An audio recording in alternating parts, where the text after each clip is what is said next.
Bonjour à tous et bienvenue sur boursicoté.com pour cette nouvelle analyse technique Forex, matières premières et Bitcoin avec une paire de devises euro-dollar qui reste ici dans un range qui l'occupe depuis maintenant quelques temps. Donc ce fameux range entre ici cette zone de support des 1,0120 et la zone de résistance majeure des 1,0360. J'attire votre attention il y a peu sur justement le contact avec cette zone des 1,0360. Suite à cela on s'est retourné, on a cassé la moyenne mobile 20 exponentielle qui agissait jusque là comme support et on est venu marquer un contact sur la zone des 1,0120. Je vous avais indiqué hier qu'il fallait observer un éventuel contact ici sur la moyenne mobile 20 exponentielle. Eh bien, on a eu notre réponse, puisque cette moyenne mobile, elle semble agir ici comme une résistance, et donc quelque part, on est ici sur une orientation qui est plutôt baissière. Et donc à proximité de cette zone de support, on pourrait bien avoir ici un test prochain sur ce niveau. Et en cas de cassure, eh bien là, les choses changeraient un petit peu, puisque je vous rappelle que nous étions ici dans une cassure des 1,0360, donc la fameuse zone majeure. On est venu ici sur la zone de parité, c'était un objectif, et ensuite on s'est stabilisé dans ce range. Le fait d'avoir retesté ici la zone des 1,0360 et de revenir rapidement sur la zone des 1,0120 nous donne une probabilité assez forte d'avoir une rupture de cette zone de support pour revenir sur la zone de parité. Donc c'est l'objectif à surveiller. Dans ce but, donc, on observera un éventuel contact ici sur la zone des 1,0120. En cas de contact appuyé et rapide, eh bien, on pourrait bien connaître une cassure et donc une accélération du mouvement baissier sur la paire de devises euro-dollar. Sur la paire de devises livre sterling contre dollar américain, on est quasiment dans la même configuration. On a testé ici la zone des 1,2270. Là, ici, la zone majeure, elle est sur cette zone des 1,20. Suite au contact donc des 1,2270, on est revenu sur la zone des 1,20.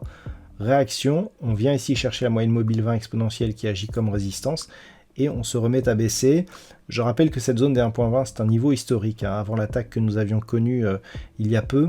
Un retour rapide sur cette zone, un petit peu comme sur l'euro-dollar, nous donnerait une configuration qui pourrait casser ici cette zone des 1,20.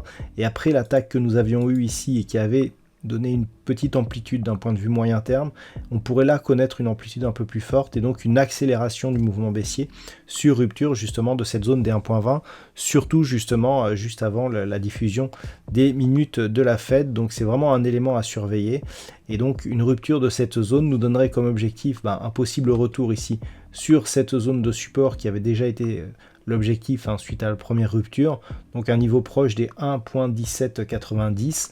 Et en cas de rupture de ce niveau, eh bien, on pourrait aller sur des niveaux qui n'ont plus été vus depuis maintenant quelques temps.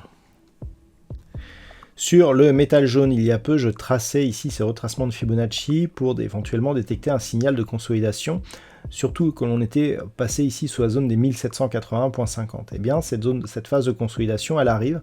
On peut l'observer, on voit ici que l'on a oscillé autour de la zone ici de retracement de Fibonacci à 23,6% qui se situait à 1777,80.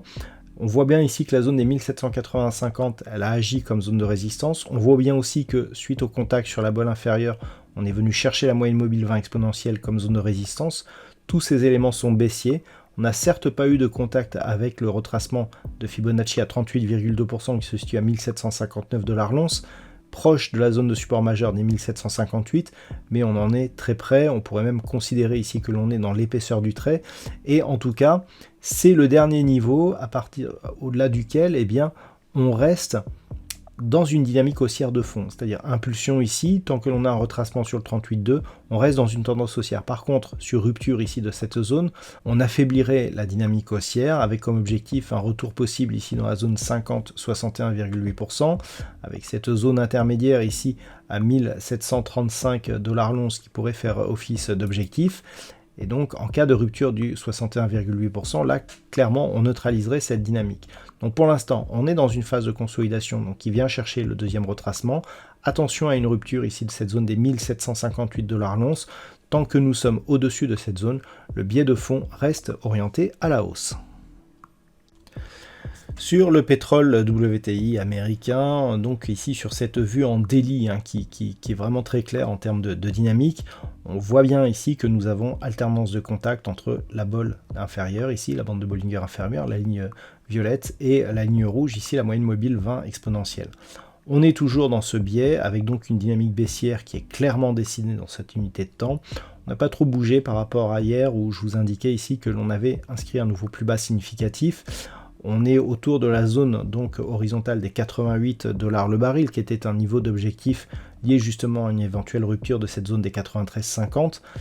Une accélération nous provoquerait une poursuite du mouvement en direction du prochain objectif qui se situe à 84 $ le baril. Il s'agit d'un niveau important d'un point de vue moyen terme. Ce niveau ici avait été le point haut et donc la résistance qui avait été constatée à la fin de l'année 2021.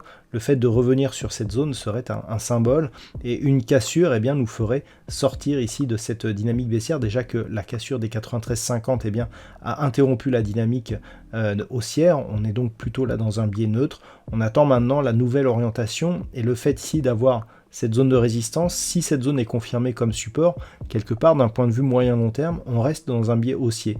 Par contre, d'un point de vue un peu plus court terme, c'est beaucoup plus discutable, puisque si on resserre un petit peu la vue, on voit ici que du point de vue de la structure des points hauts, on est légèrement baissier.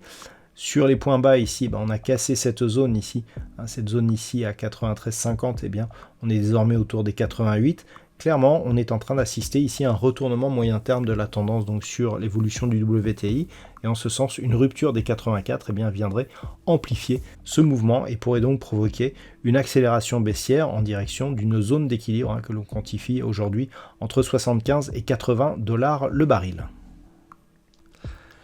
Et enfin sur le Bitcoin, ce dont je vous parlais il y a quelques jours, à savoir une incapacité ici à venir chercher la zone des 25 500 $ pour un Bitcoin est en train de se produire.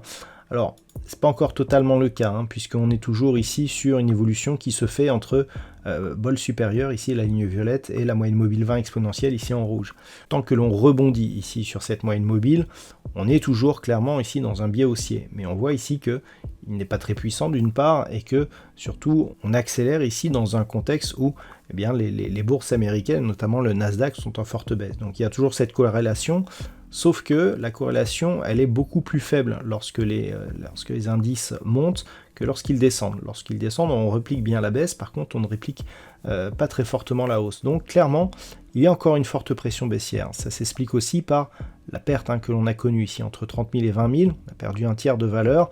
Le rebond technique est faible, ne revient même pas chercher ici une zone qui avait été précédemment un point bas significatif donc sur l'évolution du Bitcoin. Et le fait ici que l'on vienne éventuellement casser cette moyenne mobile d'un point de vue daily, pourrait nous donner comme objectif un retour rapide sur cette zone des 20 000 $ pour un Bitcoin. Je rappelle qu'en cas de cassure, et notamment la cassure du support ici des 18 500, l'objectif se situe toujours entre 13 500 et 15 000 $ pour un Bitcoin. Voilà donc ce que l'on peut dire sur l'analyse technique de ces principaux actifs Forex, matières premières et crypto. Je vous souhaite de passer une bonne soirée. On se retrouve dès demain pour d'autres analyses techniques, toujours sur le site boursicoté.com.